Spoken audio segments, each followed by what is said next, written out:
The John Marshall Court. John Marshall was born in 1755 in the colony of Virginia in Germantown. Marshall was a Federalist. He was the fourth Supreme Chief Justice and served as the fourth Secretary of State under Adams. Marshall was a Virginia militia captain.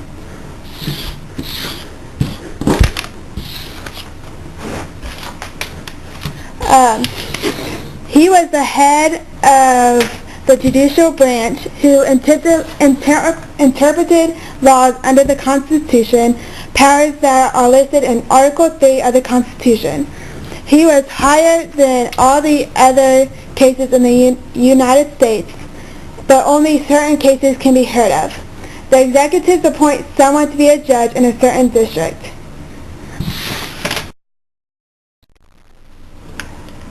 John Marshall's first big court case occurred in 1803 with the case of Marbury versus Madison. In this case, William Marbury sued James Madison because he withheld his letter of appointment to be a justice of the peace in Washington, D.C. Madison withheld Marbury's letter because the president, Thomas Jefferson, told him to. Jefferson had won the election of 1800 in which he was up against John Adams. John Adams had appointed a lot of people to be justices right before he was defeated by Jefferson. So when Jefferson took office, he told his Secretary of State, James Madison, to withhold the letters. When Madison did so, some of the men decided to fight back, including William Marbury. He wanted his letter, so he sued Madison. In the decision of the court, John Marshall said that Marbury had to be appointed, but the Judiciary Act of 1789, which said that he could bring his case right to the Supreme Court, was unconstitutional. Therefore, the birth of judicial review. This brings us to Aaron Burr, Vice President of Thomas Jefferson and the man that shot Alexander Hamilton. He leased land in Texas, which was part of Mexico at the time. He was believed to be conspiring against the United States to create his own empire. In 1806, Thomas Jefferson issued a warrant for his arrest. Aaron Burr turned himself in twice, but was released twice because his actions were proven legal. Finally, in 1807, he was followed and arrested on February 19th and brought into court. The only physical evidence against him was a letter written by Aaron Burr to Wilkinson talking about their plans. But that was proven to be not true, so it was thrown out. Since no two witnesses came forward, Aaron Burr was acquitted because under the Article 3, Section 3 of the Constitution, no person shall be convicted of treason unless the testimony of two witnesses to the same overt act or an open confession in court. This brings us to the case of Fletcher versus Peck.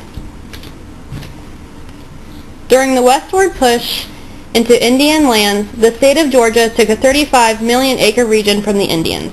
This region was known as the Yazoo lands near the Yazoo River. The land was distributed and sold to 4 different companies, but it was discovered that the sales had been approved in return for bribes.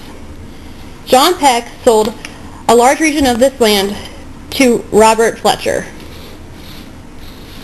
In 1803, Fletcher brought a suit against Peck, claiming that he did not have legal rights to the land. In the Supreme Court, it was unanimously decided that the state legislature's repeal of the law was unconstitutional.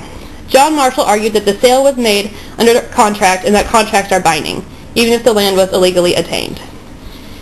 This is one of the earliest cases of the court asserting its power of the validity of state laws conflicting with the Constitution. So lots of time passes, right? Year is now 1816.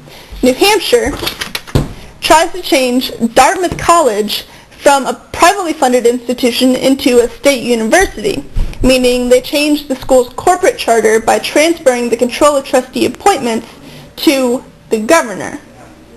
Daniel Webster was asked to argue on behalf of Dartmouth College.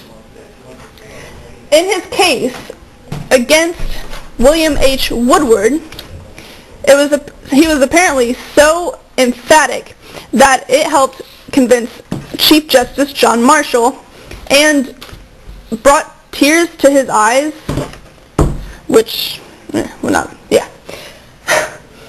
The court held that the college corporate charter qualified as a contract between private parties. So on February 2nd, 1819, the court ruled in favor of the college and allowed Dartmouth to continue as a private institution.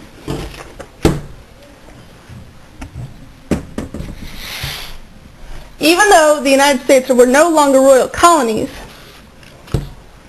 the contract is still valid because the Constitution says that the state cannot pass laws to impair a contract. Chief Justice Marshall's opinion emphasized that the term contract referred to transactions involving individual property rights and not to political relations between the government and its citizens. The John Marshall Court, brought to you by Thug Life Productions. By Karen Buckle, Kaylin Dugan, Kate Schutte, Grace Alfieri, and Katie Austin. Guinea pig!